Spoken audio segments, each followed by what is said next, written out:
Hello, everyone, and welcome back to Processing Severance, your favorite after-show podcast. We so appreciate all of you joining us. We've got a fun-filled episode once again, and I'd love to bring on my Lumen team as we continue. Hello there, Rob L. Hello, Rasha G. I am feeling frustratingly obtuse, just like this episode. I feel that there was a lot of things that I don't really understand, but that's how I feel about my general life, so it's okay. We will help shed some light for you. Joining us also is Shadon L. Hi everyone. I refuse to be the punching dummy for your resentments. Thanks, Shadon. Mike M., how's it going? Hey guys, it might seem like I've been huffing ether, but I promise you I haven't. Thanks again, Katarina M., for being here with us. I'm catching a chill over here in Cold Harbor. Oh, and I think I forgot to introduce myself, but Rob did. So, Rasha G again. Before we jump into actually talking about this episode, I want to give a shout out to Doug Nason for sending in something. Last week we talked about, Rob had brought up if all the different rooms had a significance and then the cities and kind of just comparing them. And Doug brought up the fact that the Christmas room is Allentown. And it was interesting that the Christmas tree in the room greatly resembled the tree from Mark and Gemma's living room, which I did not catch right away. Allentown, Pennsylvania may have a connection to Christmas. It hosts a yearly Christmas village, and one of its suburbs is Bethlehem. As to the other cities, the airplane room was not named, but there's a vintage airplane museum in Tumwater, Washington. I still can't find a connection to Wellington and dentistry. So that's kind of a fun little share from Doug, right? That's very cool. Thank you, Doug, for that insight because I was wondering about all the cities, as you know. And I think someone out there has to have more information about Wellington and all the other ones. So please let us know what you think because I have no freaking clue what's going on, as usual. Otherwise, we have to make a phone call to Dan Erickson. For And sure. then there's Dina B. Oh, you all, Dina wants to be on the show with us. She expressed that they want to be a part of the discussion. So thank you, Dina. We appreciate you too. Dina has a couple of things, so I'm just going to pull out one or two things from here. Rickon had a tattoo on his wrist that said frolic, and that is Hello. done done. Something to think about. What do y'all think about that? Rickon, man. It's all him. He's an Egan. 100%. Yeah, there's going to be something revealed about that. Team, we're going to jump on this really quick. I want to bring up this one because I think this was something we had chatted about before. The deal about the babies is a thing. Do you recall the woman who was taking a walk that Devin saw from the birthing place with their babies? I know this was back in season 1. The woman had no clue who she was because she was severed. Devin later asked Cobell about being severed and having babies and wondered if you wanted a baby but didn't want to, then what? Do you remember having sex? Do you remember the birth? And Cobell, as a midwife and doula, we know that she's been hurt. We know that she's been hurt by people. And I think we're going to get into that in this episode too. She's lost people, maybe a baby perhaps. And who was her baby if she had one? Probably someone we know. What does Lumen do with the babies? So shout out to Dina B for the email as well. Bro. This Bro. still convinces me that there's some tether between Lumen's obsession with fertility, severing pregnancies, and then this very strange mention of pouches amongst the only the severed workers, that there's certain severed workers that have pouches that they grow other entities in. And either this is a completely intentional misleading, folklore amongst the severed floor, or, what is a pregnancy if not a pouch in the belly in a much more beautiful way, not in a gruesome way. But I wonder if there's been pregnancies that have taken place on the severed floor that mystify the severed workers who don't have outside world experience. And I think in one of the earlier episodes, with the protesters protesting the Egan cult, there was a clip of a newspaper that did mention that a severed worker was suing, her Audi was suing because her innie had become pregnant while working on a severed floor.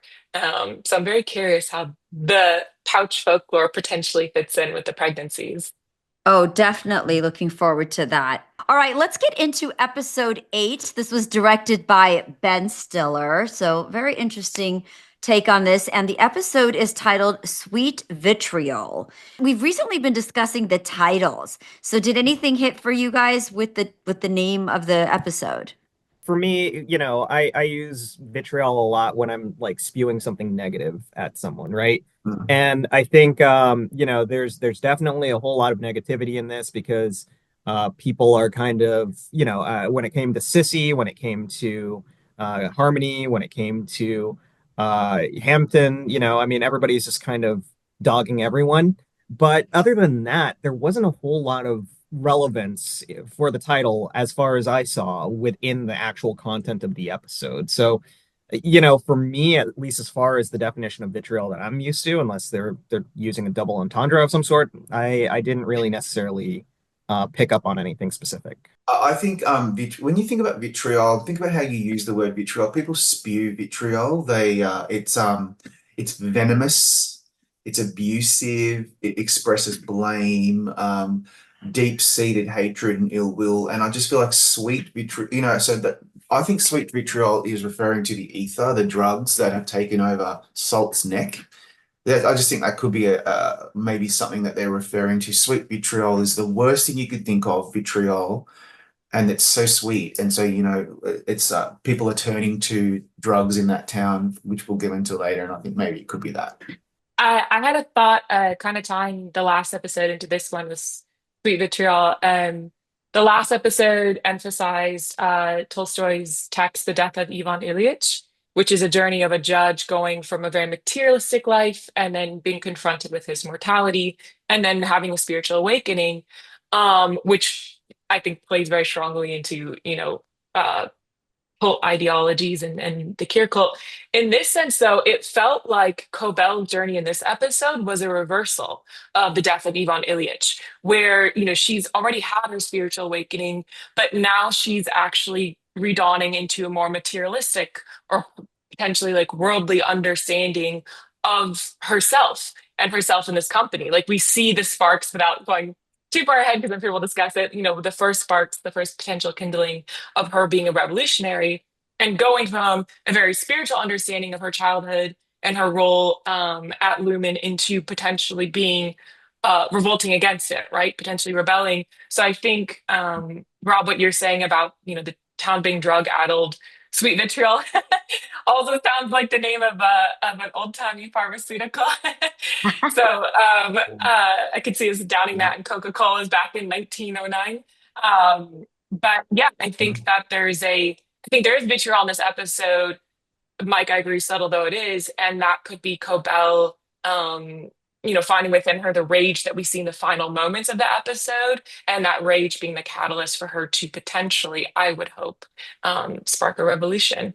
And think of Hmm. the catharsis Yeah. that someone feels when they're able to get the vitriol out of their system. I felt like that's what this episode represented was again the years and years of pent up resentments finally coming out, and sort of maybe the freedom that comes with that. And so, what is she gonna do with that? Which I think the end Mhm. sets up really brilliantly. Yeah, I kind of felt that too because I felt when I think of vitriol, I think of criticism, but it's like very bitter criticism, right? And you do kind of see that within the engagement between some of the characters. Sissy has her own issues, right? Cabell has her own. Hampton too, like he despises Lumen. Like he is so against the system. He's got his own little hatred for it. So it's almost like that sweet bitterness in a way. So I feel like all of our theories are somehow connected and kind of deliver that entire thing. And then we see that kind of coming to culmination at the end with Cobell and Mark's conversation. But we're going to jump to the beginning of the episode. So something that stood out to me, and this is more on the production design part, but I'll get into the other logistical or like the deeper meaning of things. But it was interesting to see again the colors that were used. Like now we see people in an exterior setting, we're outside of the Lumen building. We're getting to see a little bit of Cobell's what may have been her home, or possibly as a childhood home, or but some connection because her mother was there. And you see this town which just reminds me of Sadness. It's kind of dreary looking, with this overcast. And we see that Lumen definitely has a part in it. We saw the signage of Lumen Industries. So just a very sullen, but just, I don't know, dark, melancholy feel to everything in the episode. But what we can dig deeper, and I'd love to start off just by asking each one of you what stood out to you. To tether production design to what stood out, I think this town, in its excessive dreariness, as you mentioned, seemed to me a metaphor for what is potentially um, on the horizon for Kier, the town that we're in right now with Mark in the real world, which is what does it look like when a corporation entirely devours or consumes a town? What does it look like when there is a cult, a corporate cult, and then, the physical manifestations, the factories, the work, the labor, the abuses of labor? What does that look like when, it entirely envelops a town? And as one of the characters pointed out in the episode, not only did it envelop, not only did Lumen envelop this town, but it sounds like it was the origins of this town. Like it was the founding. I think one of the characters said, we didn't exist before Lumen. A town springing up around a factory. And I think when we look at the peripheral characters and see how drug-addled they are, see how withered they are, see the destruction and the dilapidation both in the people and in the buildings, and that resentment, as y'all have mentioned, that's ingrained now, that vitriol, that bitterness, both of the non-believers and the believers, this looks like the late and final stages of what could potentially be, looming for modern cities like the Kier city that we find Mark and Devin in. And I think it was a really artistic and frankly unsettling, given our current times, forecast of what it looks like when Lumen kind of self-devours, which seems inevitable because it doesn't have, fresh blood. It doesn't have a fresh pulse. And it's ultimately self-defeating, and it's environmentally destructive, and it's destructive of soul. So I saw it as a very, very, unsettling prediction of what could happen. I'm gonna piggyback off of Katarina. I've been staying quiet because I'm preparing for a fight. Because I know some of you didn't like this episode, but I did very much so because of because to me, this is the episode that's the most connected to our real world. Because what I saw in this town was very reminiscent of what we're seeing in the United States. These towns that were manufacturing towns that, the corporations closed, the car companies closed or whatever, and the people are now struggling in the midst of an opioid crisis, all kinds of things that are happening in our country right now. And I felt like this was such a beautiful portrait of that, of what happens when people put their hope in something and are ultimately left disappointed and alone. I really like the collaboration between Ben Stiller and Patricia Arquette. I think after sort of Escape of Dannemora, they're becoming this like really interesting pair that push each other and do really interesting things and are kind of artistically entwined in a really interesting way.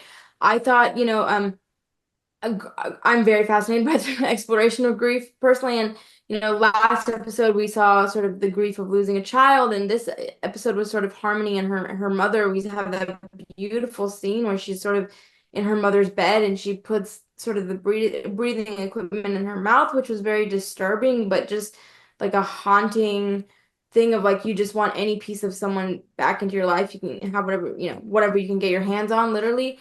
And I thought, the culty language, and again, sort of, it reminded me a little bit of like Scientology, because we know if you're sort of born into something, what is that, it's different when you're born into something rather than coming into something later in life. So I can understand the criticism of like, maybe this episode was a little slow. We didn't get as much lore as we may have in other episodes, but I think this episode told us a lot about Harmony, and sort of she is the brains behind this operation potentially, and a lot of the ideas were hers. I think it's actually going to have huge ramifications for what happens in the future. So yeah, I'm ready for a fight. Come at me, because I thought this episode was cool. No fighting, but we can agree to disagree. Mike? Yeah, I mean, I definitely don't want to fight you, Shadon, because I'm going to lose that one. But I will say this. This one didn't do it for me. This is actually an episode that I really didn't care for. I do appreciate the real world ties and the allegory there, But I'm going to be honest, I mean, it didn't tell us anything about Lumen that we didn't already know. If the message of this is corporations are bad, Lumen's bad, we knew that already. This is the whole point of the series. And that's why I didn't get a whole lot from that in this episode. We did get a lot of Harmony, and I think that that's great, that we did get that character development. But to be completely honest, everything that was really important that we needed to know about Harmony only came in the last like act of the show.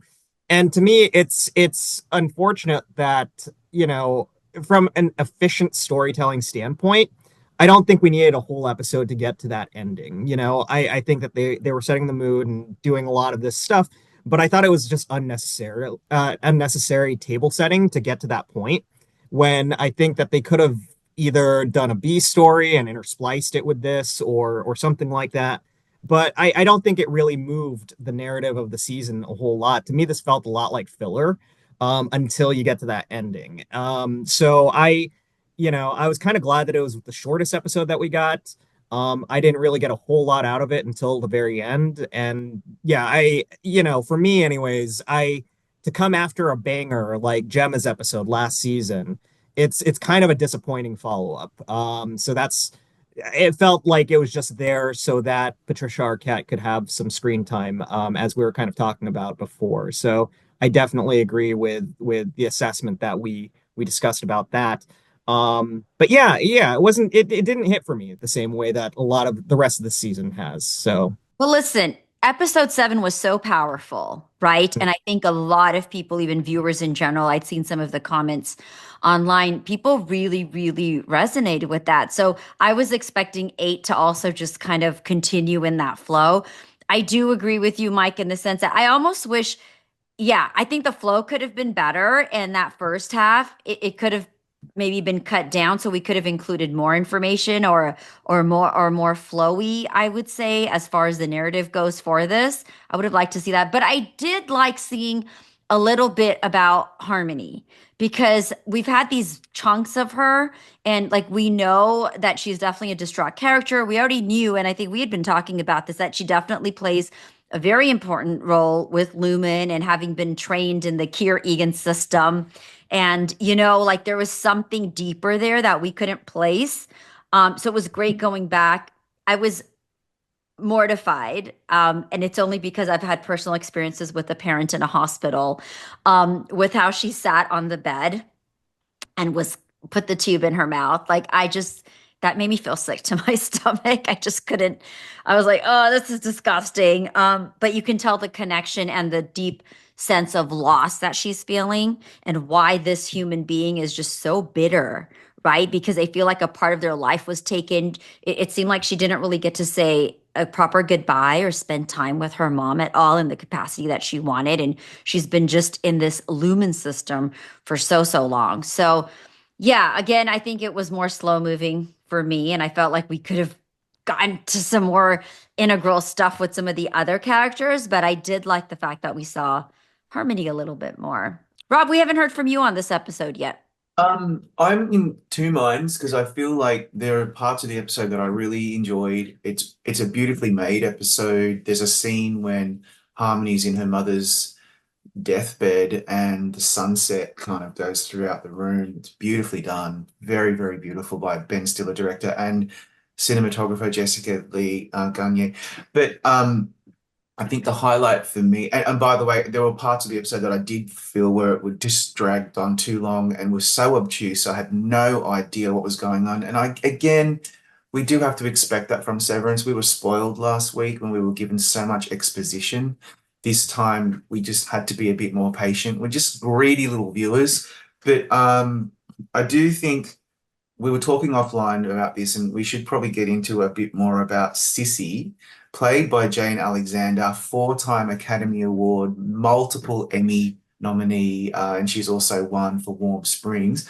I can see her already sketching, they're sketching her name on the Emmy for Guest Actress in Drama Series, because that was a really powerful performance. They kept referring to Sissy, who was a pariah who lived away from Salt's Neck. And by the way, when we first arrived in Salt's Neck, I'm like, is this Cold Harbor? I'm like, no, it's Salt's Neck. Okay. they kept referring to her how she was over near the nines, or she found solace in the nine, and I just cannot for the life of me work out what that means. There's going to be something that means, but to me, again, a little too obtuse for me to fully understand what it means. But yes, the Sissy performance, was she an aunt? Is she a sister? Is she a caretaker? I don't know, but I just found that interaction between the two of them, yeah, is amazing. So, Katarina, what do you think? You've got some comments on the Sissy character. I thought the relationship between Sissy and Harmony for me was very evocative, especially being one of many siblings. So I'm on Shadon's pugilistic side of this episode. I think that, with the cult of Egan, the cult of Kier, and with Lumen, fully devouring and consuming this town, one of the tactics of cults that's predominant and ubiquitous is ostracization. Also, the emphasis on the afterlife, that your reward does not come in this materialistic realm, but comes after. And we see the consequences of people who are not living for their health or well being or for their families in this realm, but instead, banking on reward in the afterlife. And I think that Sissy's resentment towards Harmony, seeing the way that the cult very cleverly manipulates a town, keeps everyone underfoot, and then selects quote unquote the best and brightest. First of all, and kind of jumping over into, I want to know your thoughts on this. Winter Tide is the program, that selected Harmony Cobell out of her school to participate in Lumen Industries. And that's the program that Miss Wong is participating in now on the severed floor, which I found utterly chilling because, Oh. Seeing, where Harmony Cobell came from, seeing how absolutely, devastated her town is, her family is, how devastated she is personally. And now seeing that Miss Wong is, in our current timeline participating in Winter Tide, I found, I don't know how you guys felt, but when I when I heard that, I got chills. Is it Intertide or Wintertide? Because I thought it was Intertide. But I thought anyway, it was Winter Tide, but whatever it is, yeah. Yeah, but that's huge. That's a really big thing that we miss. So thank you for bringing that up. Yeah, and it seems like this would very much help entrench the power of Lumen Industries and the Kier cult by, creating this kind of tension. Again, Shadon, as you mentioned, that we see really presciently today, when you take a blue collar industrial, working class town, and you ostracize certain folks who don't fall into line, who have rebellious tendencies, or, in the quote unquote positive swing of the pendulum, you select the best and brightest, but what does that leave others with? And that's resentment. And I thought we saw in a really intimate, familiar way that resentment between Sissy and Cobell, who gets to leave, who's forced to stay, but they're both believers. And look at how differently and disparately their lives turned out. These two believers, these two adherers to the cult, both devastating, but in very, very different forms. So I found it fascinating. Yeah, thank you again for bringing that up because that's so interesting to see that comparison.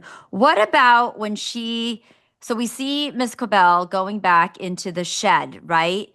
Where it seemed like a little shed where she's got some of her childhood memories and other things. And we see this bust of Egan, Kira Egan.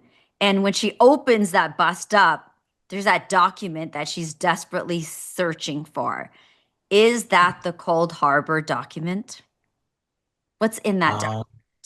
I mean, the document was proof that she had come up because it was like her designs and her notes. So it's a kind of her like smoking gun proof that like she was sort of the brains behind a lot of this stuff. So I think that that's going to be the thing that's going to help her like plot their downfall, because then she could say like, hey, this guy that you put all your belief in, like those ideas are mine, and he took them.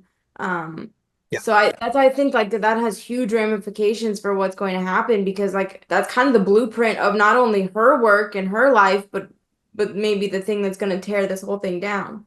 Yeah, for me, it also seemed like, yes, that she came up with everything. She came up with the Glasgow block. She came up with the overtime protocol. You saw brainwave charts all over that notebook, everything like that.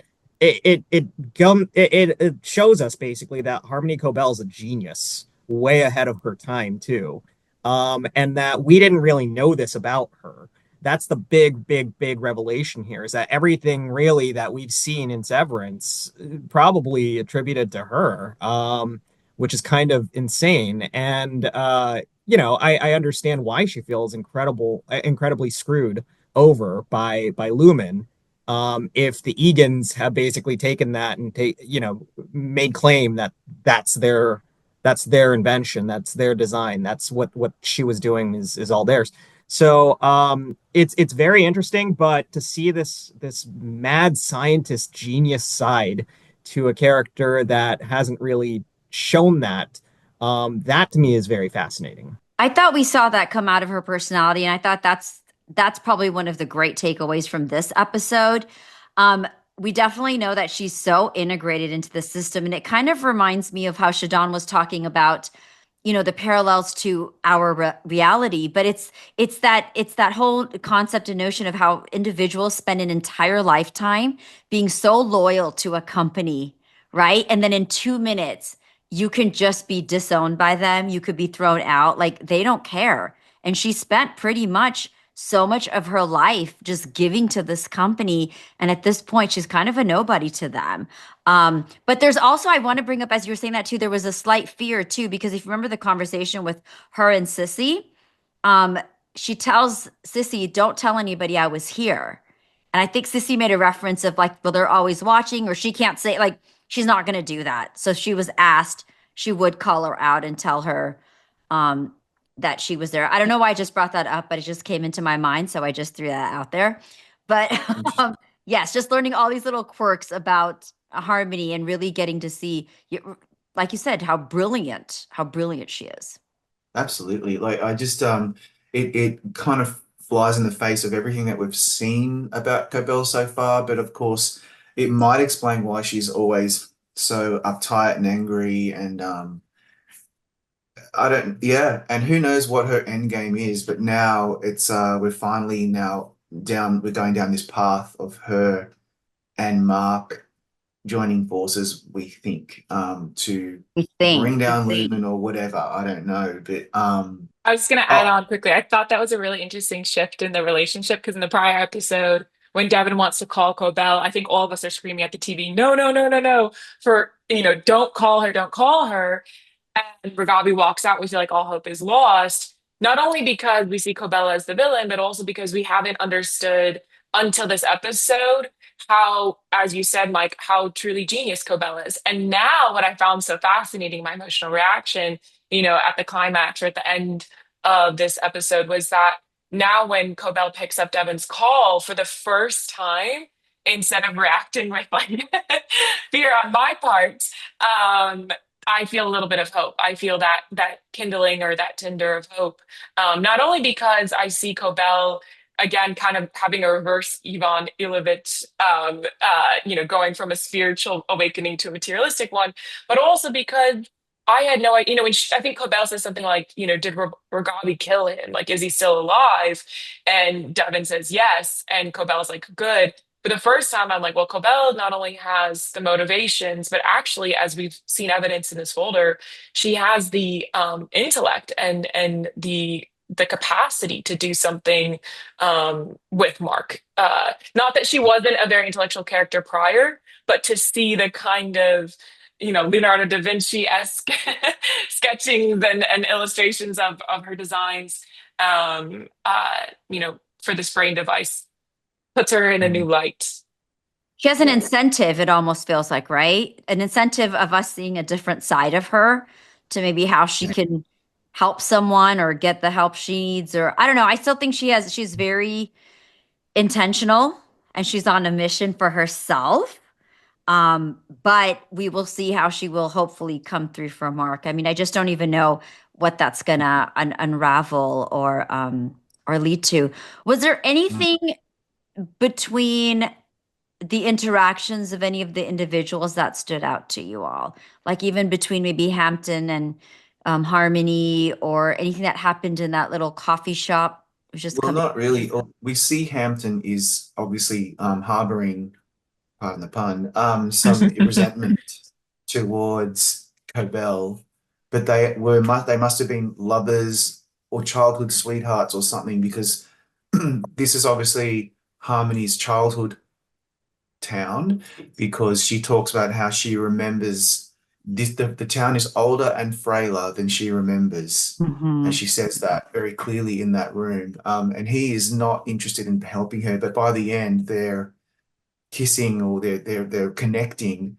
And I found it really fascinating when Hampton starts to lower his walls, metaphorically, and he huffs that ether and goes into that rapturous stupor of the delirium.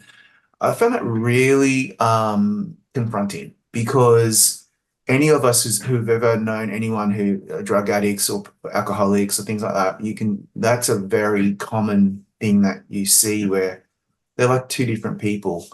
And I think it just punctuates how desperately the townsfolk at Salt's Neck are living their lives as addicts, as huff peddlers, is what Sissy calls them.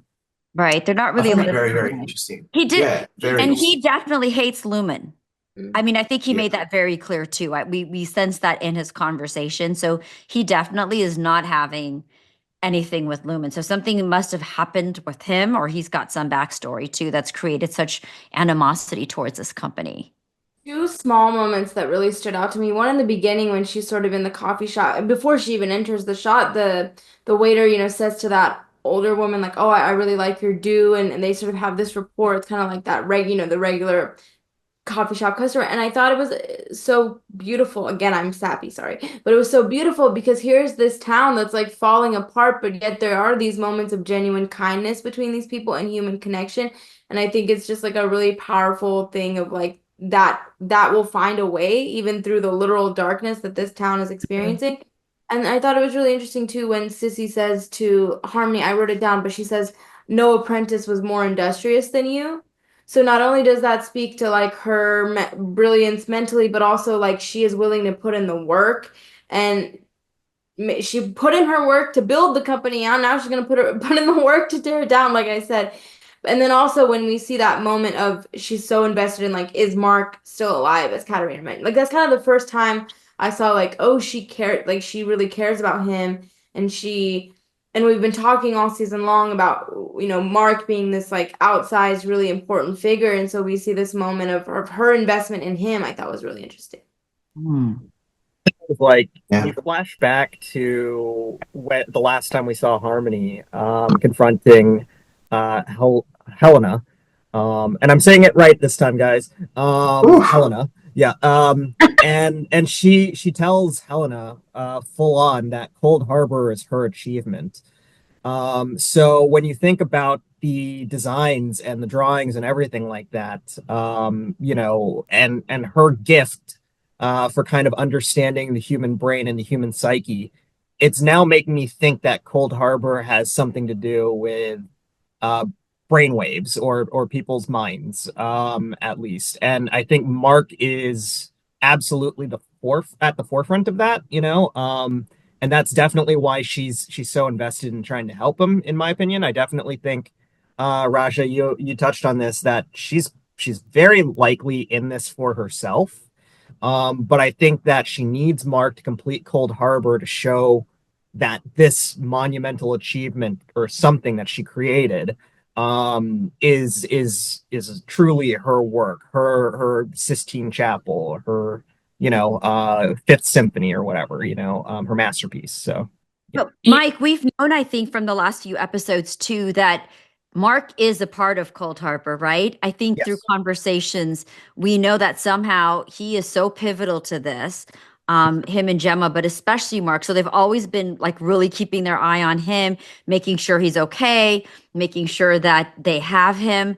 So, and I think that still remains to be seen. But yeah, you're right. Like, obviously, that's why she's invested. But we know that Mark, whether she brought him in or the company did, Mark is definitely a huge part of Cold Harbor and what it represents, or whatever they're experimenting with him on. I just wanted to add to Cold Harbor because I was curious your guys' perception last week, Mike. I interpreted Cold Harbor in terms of Gemma's experiences in the different realms as the final and most devastating aspect of fear, right? We have like writing thank you notes as an irritation. We have flying in turbulence as like a more elevated fear than dentistry and painful, dental work as, we're kind of upping the ante with each rooms. My interpretation of the Cold Harbor room was that it was death, that the final, fear that Gemma would be forced to confront would be death, and likely the death of her child, which ironically, I think a lot of us believe, Lumen orchestrated her miscarriage with the meds that they were delivering to her. And one question I had about Cold Harbor is that we've heard reiterated in the seasons that you can't refine the data, and we know Mark is working on Cold Harbor, when you know what the numbers mean. Like once you discover what the numbers mean, you don't have the capacity to refine them anymore.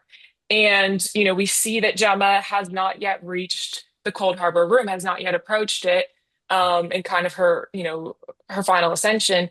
My fear is that now that Mark is reintegrated, well, I don't know if it's a fear, actually, I should restate that because I don't know if this is good or bad for Gemma. But now that Mark is reintegrated and he has all of his memories present, we've seen some of the numbers from his data refinement actually in the last episode popping up in flashbacks, like they were featured in the library or in the home that he shared with Gemma. So now that he can place or situate some of those numbers with emotive memories, my concern is that he will no longer be able to refine Cold Harbor. He won't be able to finish that because the numbers are no longer meaningless and just emotive. They are tethered to memories. So I don't know if any of you share this concern, or Mike, if you share this concern. I'm worried that Cold Harbor, for better or for worse, and I don't know which that is, will go incomplete now that Mark is reintegrated. That's an interesting observation, actually, Katerina. I hadn't thought about that because I was trying to figure out where he kind of stood in Cold Harbor and what his exact, placement was, like why he was needed for it. But this is really interesting to see, will Cold Harbor now come to a standstill, with him no longer being able to reintegrate these numbers? And that ups the ante tremendously for Lumen, the people who are pulling all the levers behind the scenes. So things are going to start getting kind of ugly, and that's good. That's what we want. But we've only got Episodes two more anyway. episodes left, you guys. Yeah. Two more episodes. Well, that being said, what are we hoping, or what would we like to maybe see as we get to episode 9? Because we're really coming to a close end of the season, and there's just so much more juice I want. We got more of the mythology about Kier and Imogene. Remember in episode 5 of season 1, the grim barbarity of optics and design. That's when Bert and Irving are having that amazing interaction. We're talking about the painting. That's when we first saw Imogene and Kier. They met at the ether mill, which is what we saw in Salt's Neck. And she was a swab girl cleaning out the vats. He was the person who made the ether in the factory. And yeah, I just feel like I want to get more about that. Why did they throw that at us? That they were at the ether mill. We heard about Imogene and Kier again. As I think it was Katerina who mentioned offline, the Kier Egan character is even referenced in the credits. We think because of the bust that Harmony finds her designs in. I want to know more about that. And because I just feel like we're not going to get a lot of answers on all the things we want, but maybe we might get more of the mythology that will then allow us to read into certain things and what they mean. That's what I'm hoping for. But what do I know? Shadon, you were going to say something. I was going to say, first of all, I like that when you press play on an episode, you never really know what you're going to get. Like, are you going to get a flashback episode? Are you going to get a bottleneck episode? Are you going to get a retreat episode? It's like there's a little bit of everything in this season. But, to Mike's point about the brainwaves, I'm just so convinced, like, it has to do something with human emotion. That's why we keep coming back to the temperaments. That's why, to Katerina's point, like, Gemma, her fears being escalated, all these things, like, it has to be connected to how humans feel things. That's why I feel like each episode is becoming more and more emotional, and we're exploring different kinds of grief and all these kinds of things. I don't know if it's like mind control, but through people's emotions. I don't know, but I'm just really curious. Like, yeah. what does it mean what does it mean in terms of like our feelings? Like, yeah, I don't know. I guess I'm, like I said, sappy and emotional. I'm always paying attention to people's feelings, but I think it has to mean something. And you're hoping to see more of that come out in episode 9? Mhm. I think we will. I mean, they better show this conversation between Harmony and Mark. I really would like to see that happen. Oh, what would you like to see coming out of episode 9, or what are you thinking we can anticipate? I'm going to be honest. I want answers. I think Severance is a type of show where we take 2 steps forward, 1 step back with every episode that we get.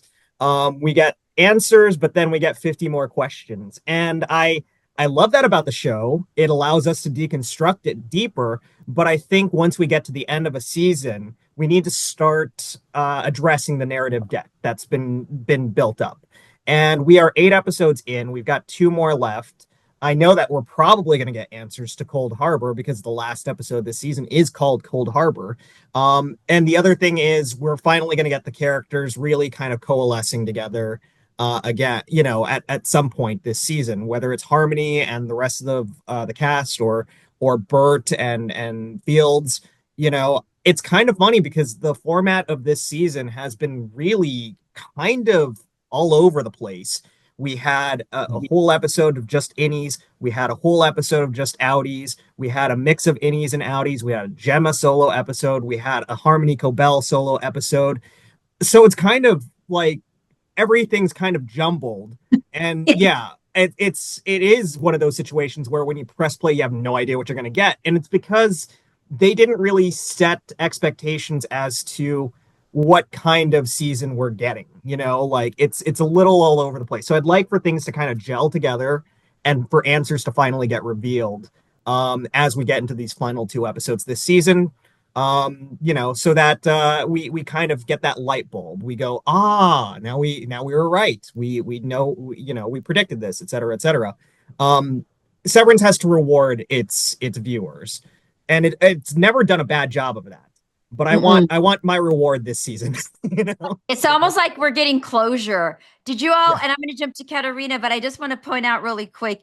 Did you all notice too that the opening sequence of the show was different from all the other ones? They didn't have the typical opening like we normally see. But yeah, Katarina, what's exciting you about F9 or anything that you're anticipating that we may see? There's 2 things I want to see. First and foremost, I think that we have seen the catalyst for revolution with several of the Lumen loyal. We've seen it with Milchek. I think the way that he and Natalie faltered when he receives the paintings. I think obviously in Cobell's, very transparently in Cobell's rage at the end, or vitriol at the end of this episode, and the revelation that she is the designer of the severance approach. So I think they have laid the groundwork beautifully to hint at why characters like Milchek or Natalie, and certainly Cobell, would have extremely strong motivations, even as faithful adherents to the Kier cults, to revolt. And again, kind of underlying or underpinning the fact that the cult is ultimately self-defeating because it doesn't reward its faithful that fall outside of the Egan family lineage or hierarchy. And so it's accidentally devouring itself. We saw them fumble with the paintings, when they gave them to Milchek, and clearly this isn't something he found rewarding. And clearly Cobell, being shamed and ostracized is not rewarding. So I think we've laid the framework for revolution. And Mike, I agree. I want to see a payoff of that revolution. I want to see some espionage taking place on the severed floor. I also think that something Shadon mentioned and Rob, you mentioned earlier, I want to see play out is that when we look at Saltneck versus the severed floor, ostensibly they are so different. Saltneck is dilapidated, it's weary, it's blue collar, it's factory, and they're using drugs, right, as a way to self-medicate out of the devastation of their reality. But when the severed floor has like these melon parties and these dance parties, and it's shiny and it's new and it's corporate, at the end of the day, the workers are still finding themselves with the same compulsion, which is that the work for the company is so devastating, their labor is so devastating that they need to self-medicate. In one instance, they're doing it through drugs, and in the other, in the modern world, so to speak, they're doing it through severance. But I think that this is laying the groundwork for Lumen to take the severance mechanics public. I think they're going to publicly release them in season 3. And I think that the way that they're going to market them is severing as a capacity to distance yourself from anything unpleasant or difficult in your life, be that pregnancy labors, be that, working in a corporate office. But I think, Shadon, I follow with you that this episode is very philosophical because we do find ourselves compelled, whether it's through drugs or whether it's through, science fiction in this case, to distance ourselves from the anguish of real life. And as you mentioned, this beautiful moment where there is like human connection in the cafe, the true remedy is not to be all anarchist about it, but the true remedy is community, right? It's not self-medicating through drugs, and it's not severing from the corporate office. It's the strength you find in community. And I think these two competing ideologies are going to come to a head at the climax of this season, community versus corporation, and distancing yourself from the beast versus facing it head on. And I think Severance is going to go global. And I think people are going to be very drawn to it. And yeah, a lot. I think it's already gone global. We're going to hold you up to that. So we're gonna check out what happens in episode 9 and come have a chat with that. Well, I would like to thank everybody who's been watching or listening, and of course my expertise of Lumen employees here, starting with Shadon L. Thank you, everybody. Great episode. Mike M. Thank you, guys. Keep those comments coming. We always love addressing them. Katarina M. Thank you so much. And Rob L. Thank you so much for having me once again. Keep those comments coming, and I promise not to be so obtuse next time. Please. Otherwise, you will be sent into another room. Again, those comments can keep coming at processingseverance@gmail.com. You can send us your thoughts, your theories, anything you'd like to share. Or again, if you're on YouTube, do comment in the comment section. And make sure you share our podcast and spread the love, spread the word. And don't forget to join us next week for another thought-provoking episode as we head into the last 2 final episodes of what so far has been a wonderful season 2 of Severance.